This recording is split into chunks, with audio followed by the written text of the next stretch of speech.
What's up, BC? I'm Brian. Shamrock'n Records. In case you forgot about me, it's only been about a month or so since I made a video.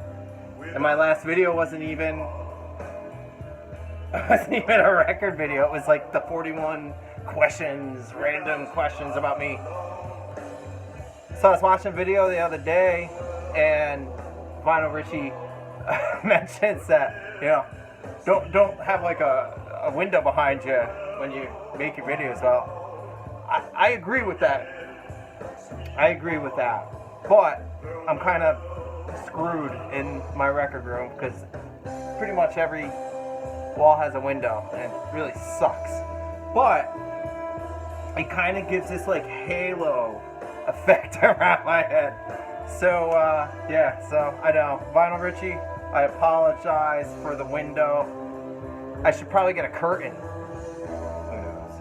Anyway, how's everybody doing? Are you guys out there in vinyl community land on YouTube? I'll try to keep my head in front of the window.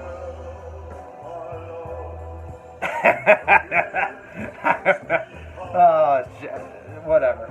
Alright, so today I'm making a video for Chris Propfe's it's his Nifty 650 contest. 650 subscriber contest. He's passed me.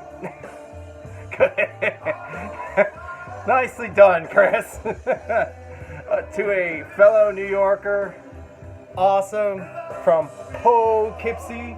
You know, I'm originally from upstate New York, also from Troy, New York. So we weren't that far. So maybe someday I'll get home and we can connect. But what we're listening to in the background right now is the Dex Romweber duo. Dex Romweber used to be in a band called the Flat Duo Jets, and now he's doing his own stuff here with his sister. This is his sister Sarah, and they do a bunch of, you know, this is on Bloodshot Records, and they do a bunch of like rockabilly, kind of rootsy, bluesy rock. So pretty cool. I just picked this up the other day. I had some of his stuff on CD, and I came across this on vinyl, so I couldn't pass on that. But anyway, alright, now that I'm already 3 minutes in, I should turn that down a little bit so I don't have to yell at you guys. So anyway, congratulations, Chris. 650, a lot of subscribers. I've been doing this for, what, 3 years off and on, and I'm not close to that yet, so congratulations. Anyway, Chris is asking us 6 questions. The very first question, he wants to know the very first record in our collection. You know, most of us do it alphabetically, so what's the very first record, and what's the last record in your collection? My wall pretty much goes from over here to way back there, but then I kind of have some crates and stuff scattered. I got more records downstairs in my living room. I'm just going on this main wall. So basically, it starts with A's, and the very first thing I have in my collection is Bryan Adams' Reckless. This came out in 1984. When this record first came out, I remember I got it on cassette. I was in like 4th grade, and at the time, all I listened to was metal. All right, you know, Motley Crue and all that kind of, Twisted Sister. And I remember doing one of those like BMG things where you get like 10 cassettes for like a penny. This was, everything I got was all like metal, except for this and Michael Jackson's Thriller. So I love it. I still love this record. It's a great record.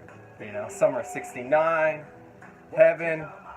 You know, you guys know I like Brandi Carlile. Brandi Carlile does a fucking awesome cover of Heaven that she released, probably oh, it's probably close to like 10 years ago now.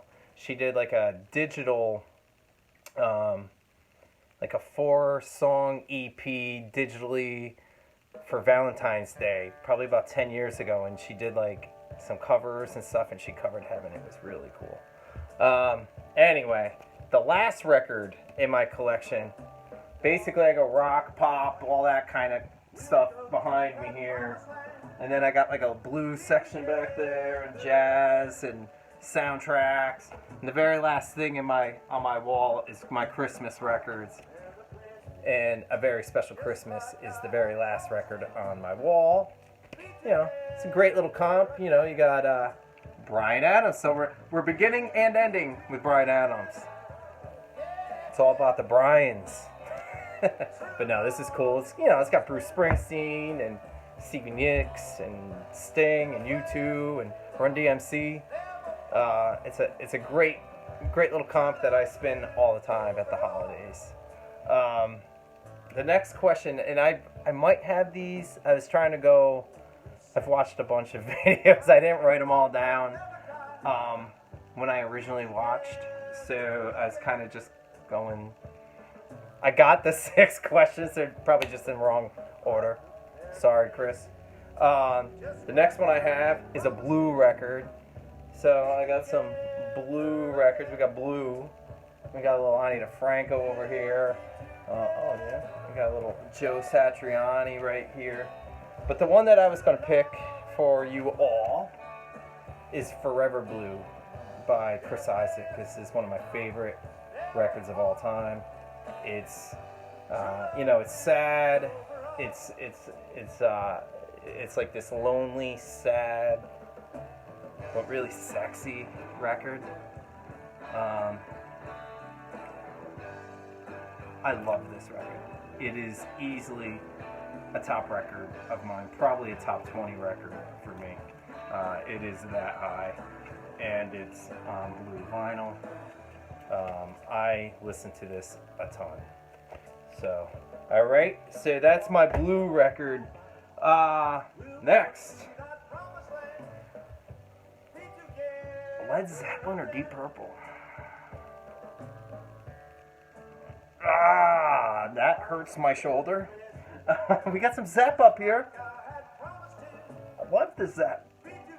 But I was raised a Deep Purple fan. My mom and dad, Deep Purple's one of my dad's favorite bands. So it was on constantly. Deep Purple. Hands down, I listen to more than Led Zeppelin. This is my Shades of Deep Purple. This is a French copy here. You know, this is one of the best hard rock records of all time. Child in Time was blasted at my parents' house constantly. It's probably my dad's favorite song. So, Child in Time, for me, is the reason why I gotta go Deep Purple over Led Zeppelin, because I just feel like Child in Time, it just means so much to me. So, I mean, I know every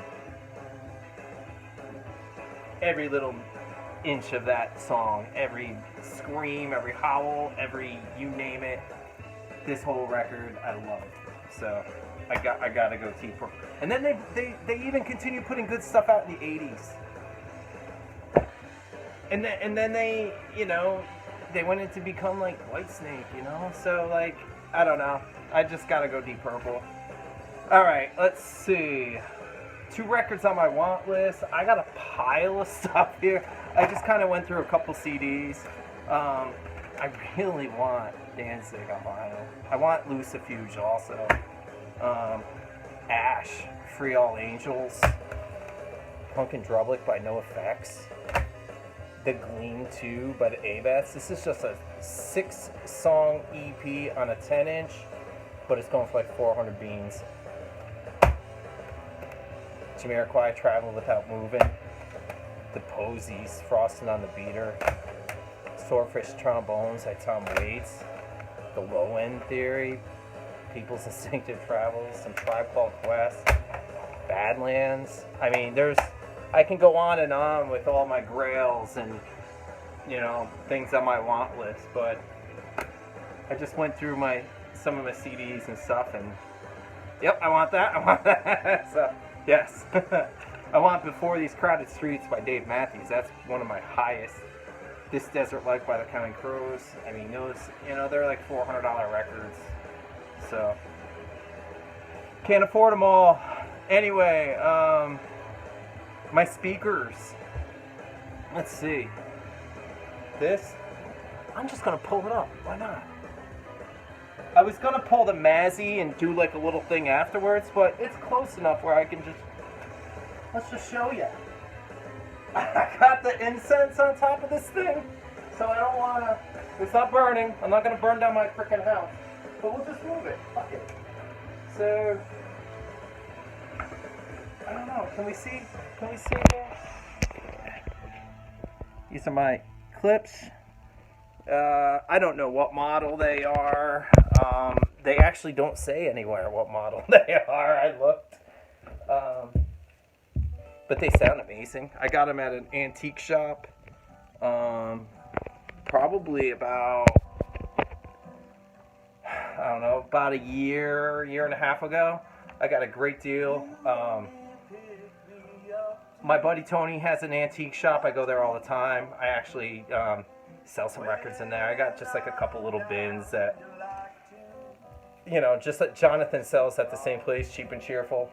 So the two of us, we go down, and that's how we get our money to go digging. We clear out stuff that we don't want anymore. We bring it down to the antique shop, put it in our bins, and I get a check every 2 weeks, and it helps pay for the stuff I really want. So yeah, but these are my speakers. I love them. I got them at the antique shop for $65 for the set, and it's one of the best investments for only $65.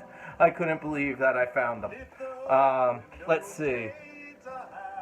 It looks like there's only one question left. So, a record by a popular artist that is kind of lesser known, not talked about frequently. This record by REM, Dead Letter Office. I don't see this shown too often.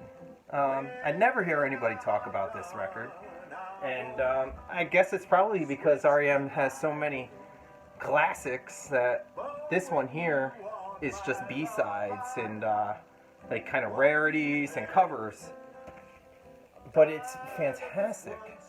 And this is the record, the reason, I guess I should say, that I got into Velvet Underground, because I first listened to this in high school, and I remember my favorite song on this record was Femme Fatale, and then my second favorite song on this record was Pale Blue Eyes. And you read the liner notes and you're like, oh shit, they're both by the Velvet Underground. I need to check them out. So anyway, there it is, REM, Dead Letter Office. Chris, congrats. I enjoy watching your videos, man. Keep making them. But I know you will, because you make more than Mazzy. You make more. David Newton was giving you a run. David slowed down. But, so you are right up there for most videos. Oh, wait, Rachel, the Music Man. Holy smokes, every day I come home and I was like, I can't keep up. Anyway, I enjoy them. Keep making them. Congratulations on your 650. Cheers.